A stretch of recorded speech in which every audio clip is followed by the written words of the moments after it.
Para mí los procesos participativos son absolutamente necesarios. De hecho, la agroecología es una ciencia participativa. De hecho, las herramientas que utilizamos es investigación-acción, ¿vale? Es decir, es una ciencia encaminada a la acción desde la participación, ¿no? Y esto es como yo entiendo que es la contribución que hace la ciencia al desarrollo social. Realmente creo que hace falta un proceso de deliberación informada con el sector agrario. Generar espacios pues, del tipo de la Asamblea Ciudadana, pero con agricultores y con agricultoras en el medio rural.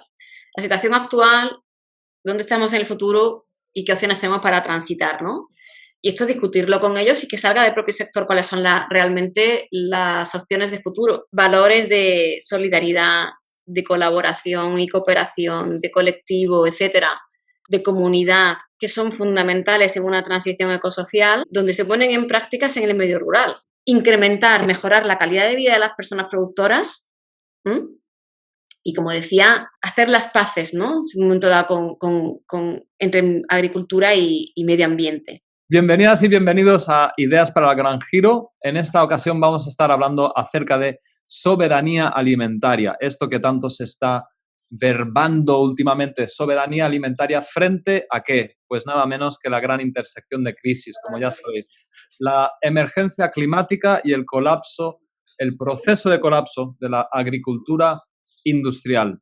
Hoy tenemos la inmensa suerte de entrevistar a Marta Rivera Ferre, que es, preparados para este currículum, doctora en sociología y en veterinaria, investigadora con un perfil multidisciplinar en el análisis de sistemas agroalimentarios, especializándose especialmente en la interacción entre agricultura, alimentación, sociedad y medio ambiente. Es profesora de investigación en Ingenio, parte del CSIC y de la Universidad de Valencia, y entre 2014 y 2021 ha sido directora de la Cátedra de Agroecología y Sistemas Alimentarios de la Universidad de Vic. Además, es una de las pocas científicas españolas que ha participado en el informe del famosísimo ya IPCC. Y bueno, como es además experta en sistemas agroalimentarios, como comento, y en brecha de género en el mundo rural, realmente se trata de un auténtico lujo poder contar con ella en este canal. Muy bienvenida, Marta, ¿cómo estás? Hola, nada, Bueno, muy contenta. Genial. Pues Marta y yo nos hemos conocido brevemente en persona en el último congreso de la Sociedad Española de Agricultura Ecológica y quiero poner en valor que, Marta, tuviste, pues, hiciste el honor a un movimiento social, político, que es Extinction Rebellion. Hiciste honor a este movimiento tan digno y valiente, refiriéndote a la rebelión científica que ha tenido lugar hace cuestión de semanas en distintas partes del mundo, tratando de ya a la desesperada poner en valor el tema de que hay que escuchar a la ciencia y abrir este melón inmenso de manera democrática que no tecnocrática, sino, ni populista, sino entre todas las partes, que así es como salen bien las cosas. Bien, entonces, para ir entrando en materia, vamos a tratar de primero valorar con tu ayuda, Marta, cómo es de grave la situación en la que estamos y qué posibles escenarios hay, que es una pregunta muy difícil.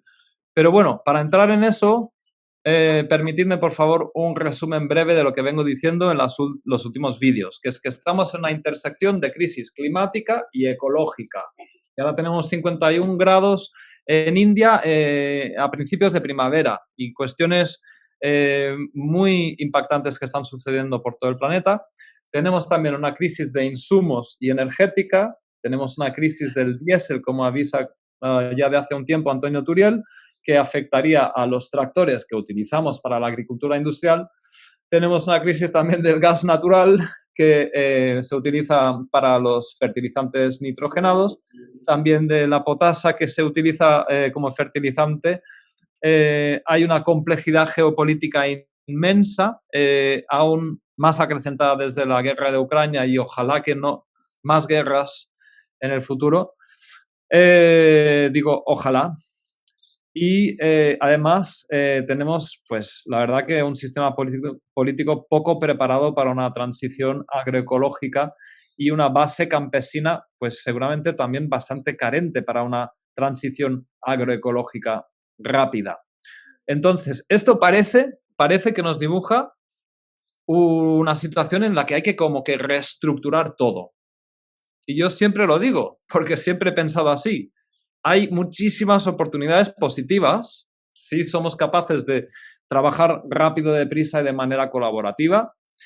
Hay que hacer muchas cosas con prisa, una prisa que viene impuesta por la falta de previsión que nos da este sistema socioeconómico. Pero es lo que hay. Entonces, Marta, la gran pregunta es, ¿cómo es de grave esto realmente? A ver, ¿estamos ante una emergencia alimentaria o es solo una crisis? ¿Afecta solamente a los precios, que ya es grave? ¿O además estamos hablando de que nos falte alimento en el supuesto mundo desarrollado? Bueno, yo diría que estamos ante una crisis alimentaria bastante, bueno, ya hemos sufrido varias, pero creo que esta que viene va a ser bastante grave, ¿no?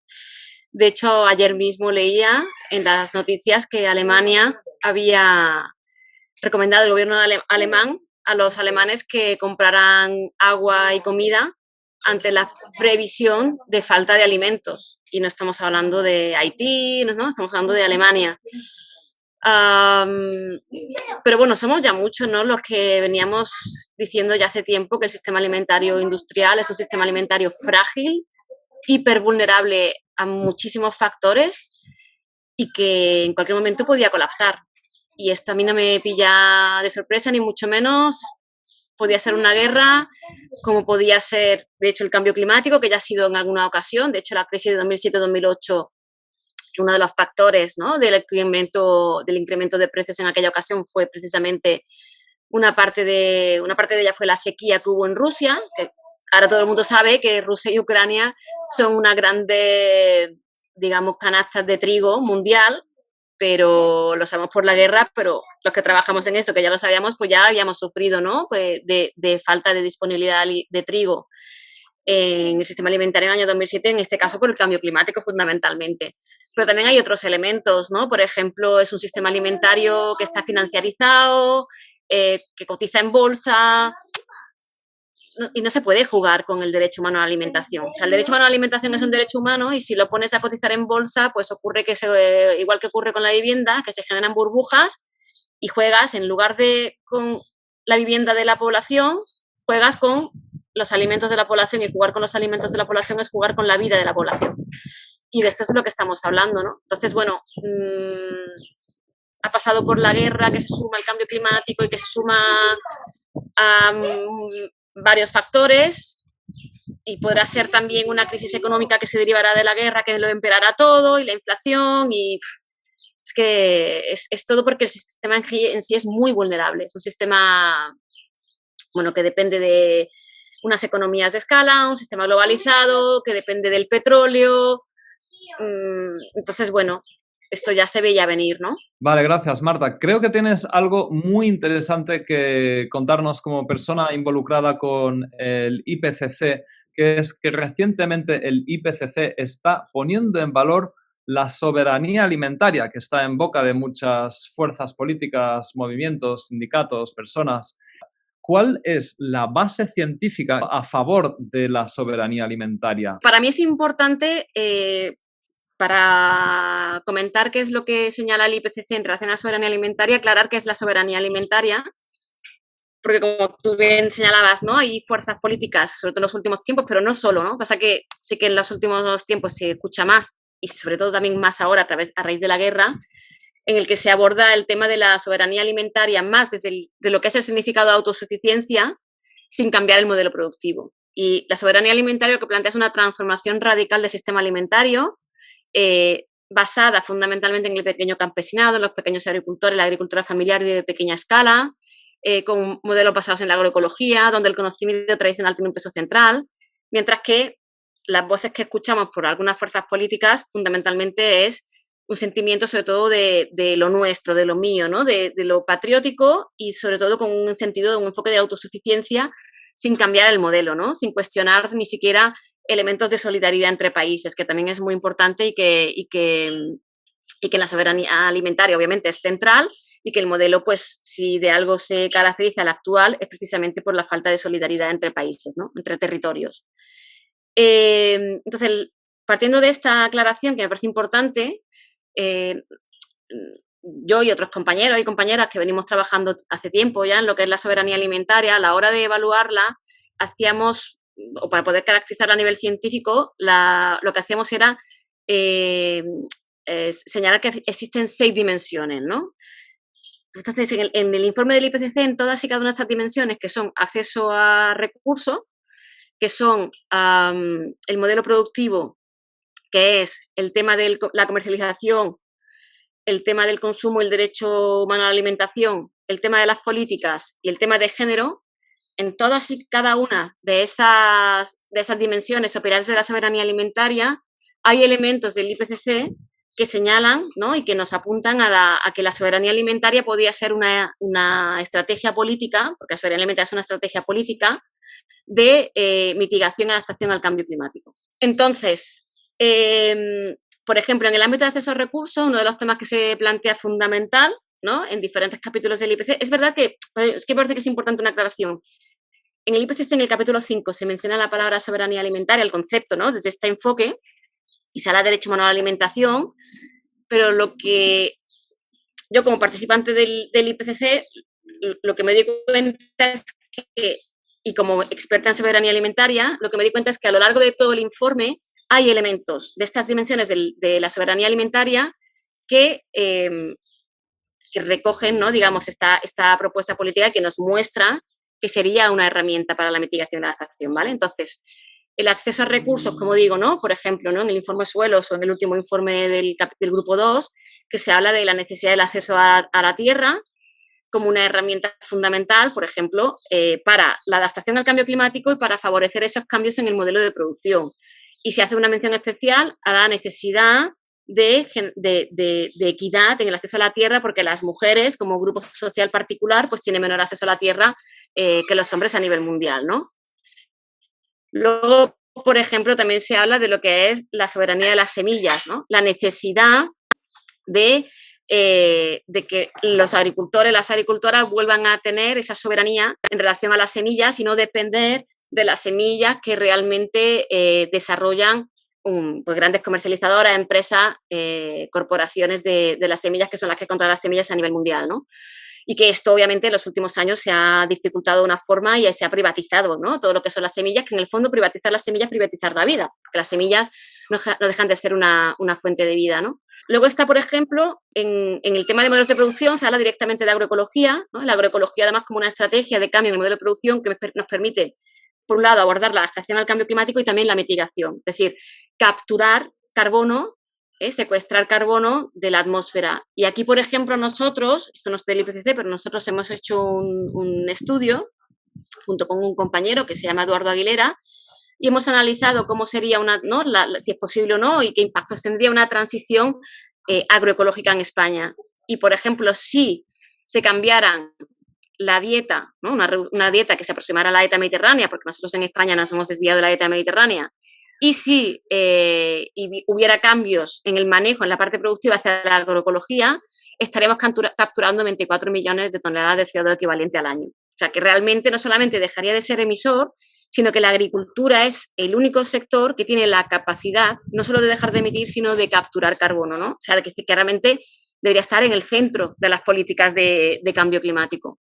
Luego, por ejemplo, en otro de los pilares, ¿no? Que sería el de comercialización, sí que se señala pues que obviamente, teniendo en cuenta que entre el 5 y el 10% total de las emisiones de gases de efecto invernadero ocurren fuera de la finca, ¿no? Y una parte importante es el transporte de alimentos, porque tenemos un sistema alimentario globalizado, industrializado, que fundamentalmente está basado en el comercio, lo que se llaman los alimentos kilométricos, ¿no? Una parte importante del uso de la energía se utiliza para el transporte de alimentos en larga distancia, pues eso ya sean naranjas, tomates de otros territorios cuando no es aquí la temporada. Entonces, desde el informe hablo no solamente del último del informe global, sino de todo lo que es el proceso del sexto informe global, que incluye 3 informes especiales, ¿vale? Y en el de suelos, por ejemplo, pues se planteaba la importancia del comercio local para reducir las emisiones. Y aquí es importante, es decir, no es que, de hecho en el informe no se niega el comercio internacional, tampoco se niega en la soberanía alimentaria el comercio internacional, creo que esto es importante también subrayarlo, porque hay personas que piensan que la soberanía alimentaria es una autarquía que niega el comercio internacional y no lo niega. Lo que plantea es el comercio internacional en otras premisas, con otros valores, ¿no? Obviamente, como señalaba, donde el tema de la solidaridad es fundamental. Y precisamente lo que se plantea en el IPCC es que no se niega el comercio internacional, sino que el comercio internacional puede servir, por ejemplo, cuando hay un fenómeno extremo en otros territorios, servir para poder abastecer a esos territorios pues, de alimentos y garantizar la seguridad alimentaria hasta que realmente sean capaces de salir digamos, del evento que hubiera ocurrido, ¿no? Ya sea, pues eso, inundaciones, estas sequías extremas o lo que fuere, ¿no? No impactos de alguna infraestructura que impida el transporte, cualquier cosa de estas, ¿no? Y luego hay otro elemento, por ejemplo, relacionado a la soberanía alimentaria con los informes del IPCC, que tiene que ver, por ejemplo, en la soberanía alimentaria, el conocimiento local, tradicional, indígena, de las personas campesinas juega un papel central. También en los informes del IPCC se plantea la necesidad de poner en valor y de contar con el conocimiento local e indígena como conocimiento absolutamente necesario e indispensable para desarrollar estrategias de adaptación al cambio climático. Y luego hay otro elemento que me parece que es muy importante, que tiene que ver con el tema del género. También se plantea, ¿no?, toda en el contexto de cambio climático, la vulnerabilidad contextual de ciertos grupos sociales, y entre ellos, ¿no?, se plantea el tema de la interseccionalidad, la problemática específica de las mujeres, la problemática específica de personas, de las personas jóvenes, de las personas con discapacidad, de las personas de color, etcétera, ¿no? O sea, que se plantea la diversidad, ¿no?, de grupos sociales y la necesidad de que las herramientas de adaptación y las estrategias de mitigación realmente cuenten con esta diversidad y, obviamente, la necesidad de desarrollar políticas que reduzcan la desigualdad como una herramienta, como unas políticas absolutamente fundamentales para desarrollar estrategias de mitigación y adaptación al cambio climático que sean efectivas, ¿no? Y en esto está absolutamente de acuerdo y acorde con lo que es también la soberanía alimentaria, ¿no? Entonces sí que vemos que hay muchos elementos que realmente, de hecho, creo que tendría que escribir un artículo para poder montar todas estas piezas, ¿no?, y mostrar que efectivamente la soberanía alimentaria es una propuesta política que ya lleva tiempo, ¿no? El año 96, pues 96, 16, 25 años, y que es una herramienta realmente ya reconocida a nivel científico, que digamos que tiene su traducción en el ámbito científico, como una herramienta efectiva para desarrollar estrategias de mitigación y adaptación al cambio climático. Y me parece que además es muy importante porque, y quizás aquí me adelanto algunas preguntas que me querías hacer, pero bueno, ya lo señalo, ¿no?, que tiene que ver con lo importante que es la alimentación. O sea, la alimentación no solamente juega un papel en el derecho humano a la alimentación, sino que es, obviamente, el sector que mayor territorio usa a nivel global, tiene los mayores impactos en los límites planetarios, emite 1/3 del total de las emisiones de gases de efecto invernadero. Es decir, que realmente abordar el tema de la alimentación es abordar un cambio social profundo, ¿no? Y de esto es de lo que estamos hablando. Y se mercantiliza, cuando hablamos de que de que se mercantiliza todo, nosotros hemos visto como la alimentación se ha mercantilizado, como el sistema capitalista ha mercantilizado la alimentación, pero claro, mercantilizar la alimentación es mercantilizar la vida. Esto es muy importante tenerlo en cuenta. Entonces, es que realmente hablar de alimentación es hablar de lo más importante. O sea, es hablar de la vida y es hablar de lo más importante en todos los sentidos, ¿no? En el ámbito ecológico, en el ámbito económico, en todo, ¿no? En el ámbito social. Esto me hace pensar en lo que decía Hipócrates en el siglo V a.C. acerca de que tu alimento sea también tu medicina, ¿no? Algo que conecta lo que es básicamente la salud personal con la salud planetaria. algo que está absolutamente comprendido en el paradigma holístico desde hace ya tiempo y que hay que ya poner en acción, pasar del valor, el idealismo a la acción con esto. Bien, Marta, yo te quiero preguntar acerca de políticas en clave de emergencia. ¿Estamos de acuerdo que solamente las soluciones más democráticas, que sean capaces de articular voces expertas y puntos de vista diversos, son la mejor vía? Porque integran el saber, el conocimiento, la ciencia y la diferente necesidad de cada parte, de cada ángulo, de cada grupo social, Sí. incluso de los ricos, cosa que muchas veces no entienden. Es una tragedia. Cuidado con la avaricia infinita, que puede llevar a muy malos sitios para el bien colectivo, incluso de los propios ricos. Entonces, Marta, yo te preguntaría, ya que entiendo que en el último informe IPCC se ha dicho que la democracia participativa es una de las herramientas principales para desatascar y acelerar la transición agroalimentaria, ecosocial que necesitamos. Entonces yo te pregunto, Marta, ¿cuál es exactamente el lugar de la democracia? ¿Qué nos puedes contar acerca de esto? Si es suficiente el modelo actual representativo en el que usted vota una vez cada 4 años y luego ya los lobbies, los conglomerados ocultos, el complejo tecnofinanciero, si eso es suficiente o cuál es el lugar de la democracia. ¿Qué nos puedes contar acerca de esto? Bueno, yo no soy una experta en este tema, pero sí que te puedo dar mi visión personal, ¿vale? Para mí los procesos participativos son absolutamente necesarios. De hecho, la agroecología es una ciencia participativa. De hecho, las herramientas que utilizamos es investigación-acción, ¿vale? Es decir, es una ciencia encaminada a la acción desde la participación, ¿no? Y esto es como yo entiendo que es la contribución que hace la ciencia al desarrollo social, ¿no? Al desarrollo, digamos, de las personas, de generar bienestar para todas las personas y para el planeta, ¿no? Eh, entonces, yo creo absolutamente en procesos participativos y de hecho nosotros que desarrollamos ¿no? el conato, la semilla de lo que habría sido el primer grado en agroecología de toda Europa, hicimos un proceso participativo para la elaboración del grado. No lo hicimos nosotros sentados en la oficina, en el despacho, ¿no? de la universidad, sino que hicimos entrevistas con estudiantes, con profesores, con agricultores, con agricultoras, con gente de la administración local, con gente de la administración regional, para que el grado realmente saliera de abajo arriba, ¿no? Y respondiera realmente, no como responden a los grados a lo que es ¿no? A las empresas, ¿no? A la empresa, sino que realmente respondiera a las necesidades locales del territorio, ¿no? Independientemente de qué grado al final la universidad no lo aprobó, no sabemos por qué, pero sí como para ejemplificar, ¿no? Que realmente, bajo mi punto de vista, los procesos participativos en el que la gente puede plantear directamente, ¿no? Y sus aportaciones y es que son fundamentales en como yo entiendo la vida, ¿no? O sea, decir, desde la forma de hacer ciencia, y si lo entiendo así en la forma de hacer ciencia, es evidente que lo entiendo en los otros, ¿no? aspectos de la vida. La soberanía alimentaria, ¿no? que es este ámbito en el que yo trabajo, pues es un ejemplo de democracia radical, ¿no? en el que se generan espacios de participación directa de los agricultores, de las personas que conforman lo que es el sistema alimentario. Y yo, bajo mi punto de vista, creo que son los únicos. Lo que pasa es que sí que tienen que estar muy bien dirigidos. Hay muchos tipos de participación.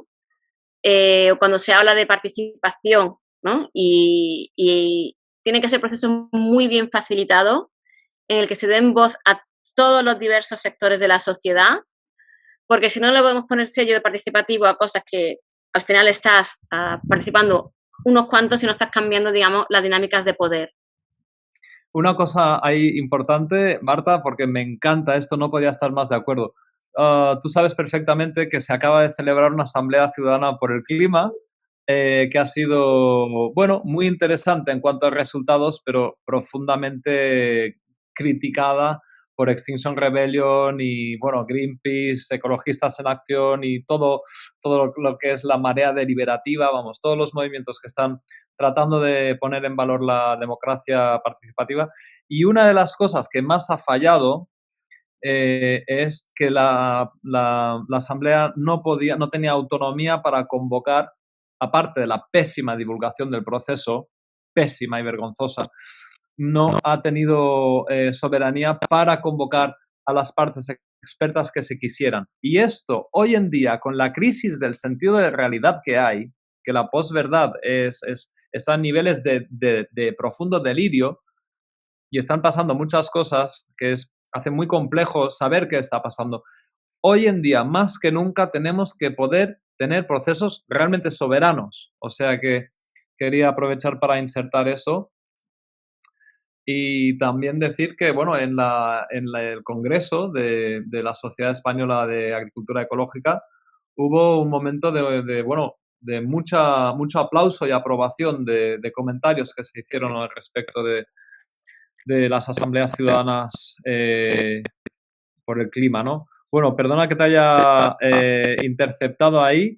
Vale, Marta, pues te has cambiado de sitio por problemas de wifi, me parece, pero ahora seguimos con una grabación de mejor calidad. Al trapo, bien, te iba a comentar, parece que hablando de democracia hay una cierta tendencia que va en sentido radicalmente contrario, aunque se le disfrace de nombres bonitos como soberanía alimentaria cuando es soberanía alimentaria fake. Quiero enumerar algunos de los indicadores de esta tendencia que va completamente contra la capacidad de las personas para abastecerse alimentariamente de maneras dignas. Vamos a ver algunos de los indicadores. Para empezar, esto que tú has mencionado, que ante las consecuencias de la guerra de Ucrania estamos viendo directrices que, por ejemplo, van a favor de un uso masivo de fitosanitarios que no se permitían hasta ahora, regadíos que agotarían nuestros ya dañados acuíferos, con maquinaria dependiente de combustibles fósiles, sin apenas mano de obra. Otro indicador es el del acaparamiento de tierras a cargo de ricos y corporaciones. Esto obviamente no va en la dirección de que todo el mundo pueda comer dignamente. Otro indicador, y tengo 4, otro indicador es el de los actuales movimientos a favor de la ruralidad, donde mucha gente está señalando que hay bastante confusión. Por un lado, hay gente que está harta de condiciones de trabajo completamente injustas de la gente que nos alimenta, sea desde el modelo agroalimentario que sea, pero la gente que nos alimenta pues tiene motivos muy, muy, muy, muy legítimos para estar cabreados y cabreadas, pero es que además hay una ultraderecha ahí infiltrada que no tiene los mismos intereses de bienestar colectivo por los que van esas manifestaciones en general. Y luego, por último, otro indicador, que es el más distópico de todos, que es el de un personaje paradigmático como Bill Gates, que en Estados Unidos es el principal latifundista a día de hoy.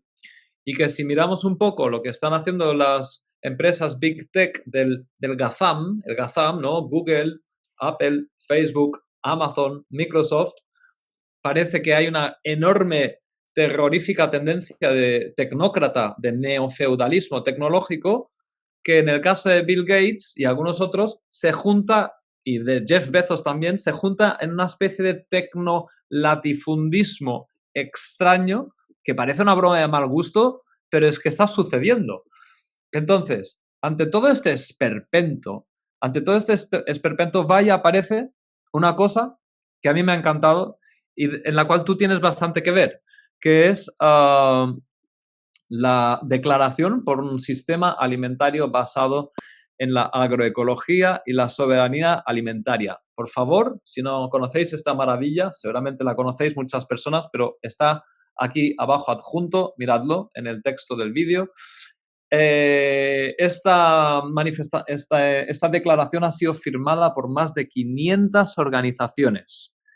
Y quiero leer el resumen. La frase resumen es: manifestamos más que nunca nuestro convencimiento de que es posible y urgente construir un nuevo sistema alimentario basado en los fundamentos de la agroecología campesina, la soberanía alimentaria y la economía solidaria, cooperativa y feminista, en una sociedad que rechace el odio y que acoja el diálogo y las diversidades. Vale, bien. Marta, te quiero preguntar dos cosas sobre esta maravilla de documento. Una es que está planteando básicamente una organización cooperativista. Está planteando básicamente una organización horizontal, de respeto mutuo, de igual a igual, entre gente que tiene y gente que no tiene tanto.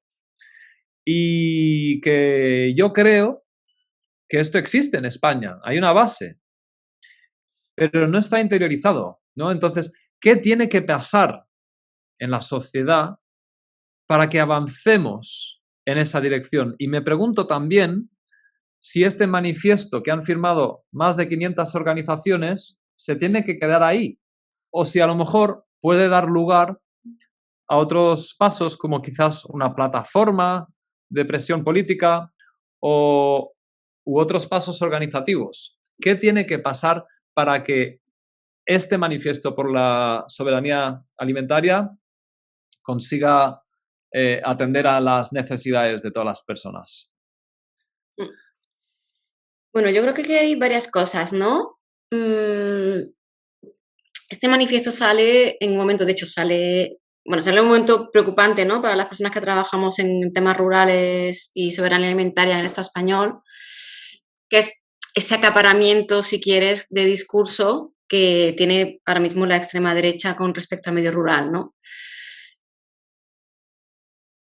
Y que nos preocupa, sobre todo porque muestra una realidad rural que nosotras pensamos que no es la realidad rural, ¿no? Obviamente hay, como en todos lados, gente muy diversa, con diferentes ideologías, y esto es lo que ocurre en todos lados, pero claro, ese acaparamiento por parte de una ideología del rural nos preocupaba porque sabemos, trabajamos desde esto, nace de la revista Soberanía Alimentaria y trabajamos en el medio rural español y sabemos que esa es una realidad, pero hay muchas otras realidades en el medio rural que merecen la pena ser visibilizadas. Pero creo que también es importante reconocer que posiblemente los movimientos de izquierda no han sabido recoger la necesidad de ese medio rural. Y la verdad es que no sé bien por qué, ¿no? Creo que hay varios factores aquí.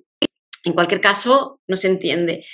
Y no sé por qué no se entiende en el fondo, porque si uno lo piensa, la forma de pensar del rural, ¿no? De la gente que son campesinos y campesinas, donde los trabajos, por ejemplo, colectivos, son la base del día a día, donde hay una economía que va más allá de la economía monetaria, donde hay valores de solidaridad, de colaboración y cooperación, de colectivo, etcétera, de comunidad, que son fundamentales en una transición ecosocial, donde se ponen en prácticas en el medio rural y se ponen en práctica a partir de valores, ¿no? De una forma de visión del mundo que no tiene que ver con la forma de visión del mundo de la ciudad, donde todo es mucho más individualista, donde se recogen pues intereses más desde el individuo, aunque se generen comunidades en las ciudades, pero no es el bien común, cosa que sí ocurre en el medio rural, ¿no? Entonces, es súper importante recuperar, poner en valor esos principios de vida del medio rural, del ámbito de la agricultura, que necesitamos, que tiene que ver con esto que os decía también del conocimiento local, tradicional y demás, y que necesitamos realmente en una transición ecosocial y que la izquierda no ha sabido ver. Entonces, ¿qué pasa? Teniendo en cuenta lo que a mí me preocupa en este sentido, ¿no? Y obviamente respetando todas las ideologías y formas de ver el mundo, pero sí que me preocupa ver que hay gente que se está yendo, ¿no? hacia a esa línea sin hacer un análisis que es precisamente la agricultura industrial, la entrada en la agricultura industrial, la entrada en un sistema globalizado, ¿no? De producción de alimentos, el que ha desposeído a los pequeños productores de todo lo que tenían. Y seguir apostando por ese modelo es profundizar todavía más la crisis del mundo rural, ¿no? Por esto, obviamente, bueno, pues nace también este manifiesto. Lo que sí que me parece importante también es generar espacios, pues, del tipo de la Asamblea Ciudadana, pero con agricultores y con agricultoras en el medio rural. Porque creo que falta bastante información. También, o sea, los agricultores y las personas productoras de alimentos, al final también son víctimas del modelo, igual que lo somos todas, ¿no? Y veo o percibo cuando hablo con ellos, ¿no? Y cuando también se sigue apostando por la tecnología o cuando se habla que la agroecología es ir hacia atrás, veo que falta información, ¿no? Y que faltan entonces generar procesos deliberativos, de deliberación informada, en el que de nuevo, pues del modelo que se hace en la Asamblea Ciudadana por el Clima, pues haya una participación, un diálogo con expertos y con expertas que muestren que la transición agroecológica no solamente es posible, sino que es necesaria y que no repercute, al contrario, sino que incrementa la calidad de vida de los agricultores, pero primando otros principios, principios que son pilares de la forma de pensar de la forma de pensar del rural, digamos, de lo que ha sido el rural clásico, ¿no? Y que lo que hace es poner en valor esos principios y esa forma de pensar, porque es que ha habido una disposición clara, pero veo mucha falta de información y digamos, se aprovecha, digamos, ¿no? Pues estas ideologías y al final usan símbolos, ¿no? Que si la caza, que si no sé qué, es que este no es el tema. Pero sí que es verdad que, ¿no? Y creo que hay muchos ejemplos en el que se muestra, por ejemplo, como el movimiento ecologista y la vida en el medio rural son absolutamente hermanos, ¿no? Es decirte, no sé si has podido leer en Cantabria, pues proceso que ha estado facilitado por la Fundación Entre Tantos, en el que ha habido un acuerdo entre los ganaderos de extensivo y el movimiento ecologista con relación al tema del lobo, ¿no? Esto que parecían que eran dos mundos que no se podían encontrar, ¿no? Y ha habido un proceso de facilitación importante que ha sido al final un proceso de deliberación informada en el que se ha llegado a un acuerdo, ¿no? Y es que cuando las cosas se hacen bien, realmente se puede realmente avanzar. Ahora, yo no sé si este movimiento que tú planteas, ¿no? El manifiesto quiere ser una plataforma o no. No, está en no hay esa intención de ser una plataforma, sí de mostrar, como decía, que hay otro medio rural, que no es el medio rural que en los medios de comunicación están poniendo a los ojos o a la vista del resto de la ciudadanía, y que si tenemos alguna esperanza en transitar, ¿no? En una transición ecosocial, esa esperanza está puesta en el medio rural. Es que la alimentación lo es todo. Y realmente, bajo mi punto de vista, generar nuevos modelos de sociedad que son necesarios, ¿no? Para realmente hacer frente a todos los retos a los que nos enfrentamos, pasan por ruralizar nuestra sociedad. Gracias. Ha sido precioso este ejemplo que has puesto. Yo estoy absolutamente convencido de que más allá de identidades sociales, políticas que tengamos, de derechas, de izquierdas, de lo que sea, yo en este canal trato de superar esa dicotomía. Tengo una mirada muy humanista realmente, veo valores positivos en todo tipo de personas, creo mucho en lo positivo de la diversidad, aunque yo sea de izquierdas, pero es que, a ver, tengo muchas amistades de derechas y tengo hasta amistades que tienen mucha pasta. O sea, que es ver más allá, es darnos cuenta como humanidad que el conjunto muchas veces está por encima de las diferencias individuales y que esta emergencia general necesita ese tipo de mirada. Bien, quiero poner en valor que si hubiesen algunos procesos más en los próximos meses, como los que tú has dicho que ha habido en Cantabria, nos daríamos cuenta. Estoy convencido. Es una cuestión de que tengamos ese buen sabor de boca, de que podamos comprobarlo.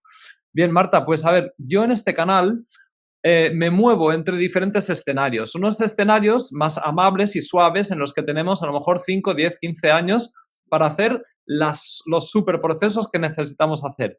Y a veces también me pongo en lo peor, porque claro, como todo está bailando, ¿no? Si el barco se está hundiendo, conviene tener un barco salvavidas. Incluso conviene haber cogido también un chaleco, porque por si no te da tiempo a montarte en el barco. Conviene un poco contemplar diferentes escenarios. Pues ahora te voy a hacer una pregunta un poco heavy metal.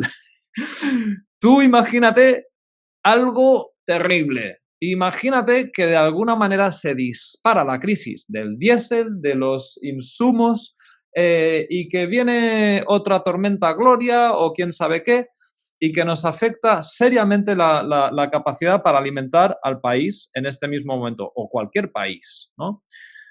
Es decir, un escenario de colapso del sistema alimentario rápido. Que, por cierto, un colapso es el fin de un sistema, no es el fin de la vida. En este escenario, de una manera humanista, ¿hay precedentes de respuestas humanas? ¿Hay algún ejemplo al que podamos acogernos y decir, joder, pero si es que esto ya lo hemos hecho, ya lo sabemos hacer? ¿Qué nos puedes contar en este sentido? Yo quiero pensar que sí. Lo que sí te puedo comentar es que yo sí que creo que tenemos la capacidad de respuesta, pero hace falta hacerlo bien. O sea, creo que somos muy vulnerables porque tenemos muy pocos productores y muy pocas productoras, ¿no? En España estamos en menos del 4% de población agraria, pero si lo piensas, nosotros en los 2 últimos censos agrarios hemos perdido mucha población agraria. Hemos perdido, en el último creo que son 179.000, en el anterior 300.000, o sea, medio millón. Así como que no quiere la cosa. Pero esa gente está ahí. Esa gente ha dejado la agricultura, ha dejado el campo porque no puede vivir del campo. Pero cuando ha habido crisis, lo que se ha ocurrido es que el campo actúa como un tampón, ¿no? Tiene efecto buffer y entonces es capaz, digamos, de acoger a la gente que se ha ido. Con lo cual sí que creo que tenemos, pues eso, en torno a casi medio millón de personas que saben producir alimentos, que han dejado el campo. Creo que tenemos además una mano de obra migrada que sabe muchísimo, poco valorada, ¿vale? Con unas condiciones de precariedad absoluta, pero que saben producir alimentos y que obviamente, de nuevo, ¿no? Las personas migradas nos rescatarán, igual que rescataron la economía en los momentos de crisis, pues yo creo que nos pueden rescatar también, ¿no? O sea, ayudarnos en este sentido, ¿no? A poder, digamos, salir de una crisis alimentaria. Pero hay que hacerlo bien. Hay que hacerlo bien y poner a la gente en el centro, ¿no? Y esto es lo que no se ha hecho. La gente no se ha puesto en el centro y obviamente pensar que vamos a salir de esto con un modelo tecnocrático es seguir viviendo en una ilusión de los mundos de yuppies y no tocar suelo. Y si tuviéramos más tiempo, esto si estuviéramos hablando de poco tiempo. Nosotros, por ejemplo, en ese trabajo que te decía, que hablábamos de una transición agroecológica en España, ¿no? Que tenemos capacidad de capturar carbono, de reducir las emisiones de amoníaco, de nitratos, bueno, de capturar, ¿no? de incrementar la materia orgánica en el suelo y demás. Entonces, si tenemos tiempo, una buena transición agroecológica, que además permitiría incrementar el empleo, aunque esto no lo hemos trabajado, nos gustaría trabajarlo ahora un poco en un segundo estudio, ¿no? ¿Cuánta mano de obra se generaría en una transición agroecológica? Pero sí que realmente creo que hace falta, si tuviéramos más tiempo, esto que decía, se podría empezar ya, de un proceso de liberación informada con el sector agrario. De hablar ¿no? de meter proyecciones futuras, ¿no? Proyecciones de cambio climático con los modelos que hay de agricultura, ¿no? Lo que se refiere pues, a disponibilidad de alimentos, ¿no? A la productividad, además, decir, bueno, la situación actual, dónde estamos en el futuro y qué opciones tenemos para transitar, ¿no? Y esto discutirlo con ellos y que salga del propio sector cuáles son realmente las opciones de futuro. Y yo creo que al final acabarán yendo por pues, lo que ha ocurrido con la Asamblea Ciudadana, ¿no? Que al final el decrecimiento es la apuesta,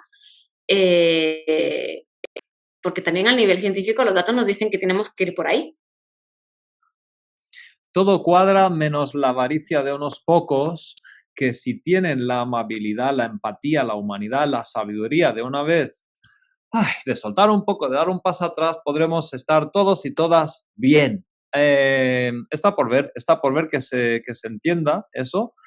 Y sí, desde luego, en este canal hemos hablado muchas veces acerca de deliberación, de transición democrática y de hecho apuesto a que una transición absolutamente necesaria sería la de la ciudad al campo. La transición imprescindible, solamente cuestión de tiempo, de las urbes al campo y cómo escucharnos entre todas las partes, ¿no? Porque hay guerras arquetípicas entre el urbanita pijo o el urbanita muy maltratado por el sistema urbano en general y los diferentes arquetipos del mundo del campo, ¿no? Desde el latifundista rico hasta la pobre campesina. Es decir, ese debate se tiene que dar y es algo que va a Sí. ir, vamos Lo a que no ir se a... puede decir, no se puede ir al campo sin respetar al campo. Es decir, no Claro. se puede ir, ¿no? Con ese teletrabajo y tal, de la ciudad al campo y querer imponer en el campo la forma de ver y de pensar de la ciudad.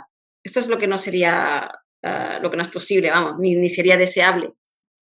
Queridos urbanitas, habéis escuchado, ¿eh? Empezar por hacer excursiones, empezar por hacer un huerto de balcón, es muy fácil, pones cualquier planta, cúrratelo un poco, no pongas un cactus, que eso no necesita casi nada de atención, cúrratelo un mínimo y verás cuánto sabe esa gente de campo y cuánto más respeto se merece el que tú a veces llamabas el paleto de pueblo, ¿vale? Hay mucha transformación cultural que hacer aquí. Bueno, Marta, vamos a Ya quisiera yo ser paleta de pueblo y tener la sabiduría que tienen ellos. Ya quisiera yo. Ya te digo, yo con 40 años estoy haciendo el giro, estoy haciendo el gran giro en mi No me propia lo vida. tomaría como un insulto, me lo tomaría como un halago. Sinceramente, sí, a día de hoy. Y este proceso que yo mismo estoy atravesando lo tiene que atravesar todo urbanita, porque yo fui urbanita hace 2 años. Bien, Marta, tengo la última pregunta para ti y te agradezco muchísimo haber estado tan disponible para esta entrevista, que nos ha costado un poco a nivel técnico. Marta, yo tengo la impresión de que si juntamos todos estos problemones que tenemos, particularmente los climáticos y los ecológicos, y la tendencia de desertización que hay en España y el procesos de colapso de biodiversidad, yo tengo la impresión, o esto es lo que a mí me viene a mi mente imaginativa, de que esto, para arreglarlo, necesita las manos y el corazón y la mente y la presencia de muchísima gente, muchísima gente. Entonces, yo te quiero preguntar sobre una pregunta sobre el largo plazo. Para regenerar ecosistemas en España, en Chile, en China, en Haití, en donde sea, en los próximos 5, 10 años, ¿es suficiente con que haya cuerpos de especialistas, cuerpos profesionales? Es que yo personalmente, dime si me equivoco, tengo la impresión de que haría falta que estuviera de alguna manera toda la sociedad allí, toda la sociedad empoderándose en el arte de regenerar un ecosistema. ¿Qué opinas tú como experta en todo esto?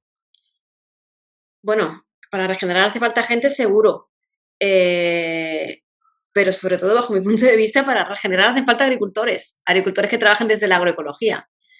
Por ejemplo, creo que hay un caso muy interesante en Almería, ¿no? De una asociación está haciendo agricultura regenerativa, en la cual, digamos, como si trabaja desde la agroecología, ¿no? Metemos de nuevo ganadería extensiva, que es la que te permite realmente, bajo un manejo apropiado, hay diferentes tipos de manejo holístico, hay diferentes formas, ¿vale? Pero te permite regenerar suelo, ¿no? Sobre todo en Almería, donde hay un grado de degradación brutal, con unos índices de desertización que son realmente preocupantes, y ahí están demostrando que se puede regenerar. Es que lo están poniendo en práctica, pero lo están haciendo con agricultura y ganadería. Es que